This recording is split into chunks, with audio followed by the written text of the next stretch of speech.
د 2024 ورلد کپ نړیوال جام لپاره افغانستان خپل منټور وسه پورې نه ټاکلی چې موږ هند ته روان یو د 2024 ټي20 ورلد کپ لپاره کو وګورو ټول میچونه زموږ داخل کې په هند کې دی یو میچ هم داسې سریلانکا ته زموږ نشته په یو میډیوم باندې په زیات میچونه هم زیات موږ کو یو دو میچونه زموږ په ډیفرنٹ وینیو باندې دي نو داسې یو ایکسپیرینس میټور ضرورت به مختوی لګتیر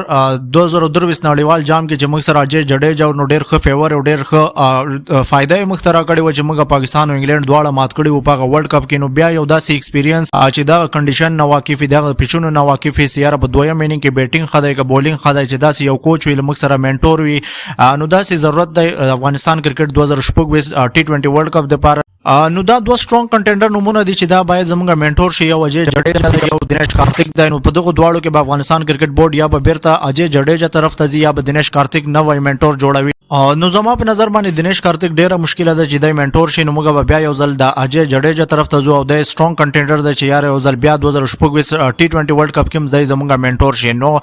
دنیش کارتیک هم ایکسپیرینس لري دای په 100 لیګ کې منټور دی بل د آر سی بي منټور هم تیر شوی دی نو ایکسپیرینس خو دنیش کارتیک هم لري خو دنیش کارتیک چې دلته مصروفیات ډیر زیات لري ځکه چې د کومنټیټر هم د انګلیش کې کومنټري کوي بل په هندي کې کومنټري کوي نو د مصروفیات ډیر زیات دي زموږ د لپاره او مازه دغه یو اپشن دی اجي جډیجا چې باید د زموږ منټور شي نو تاسو خپل رائے په کمنټ کې را سره شیر کړئ چې یاره زموږ منټور باید څوک شي اجي جډیجا دنیش کارتیک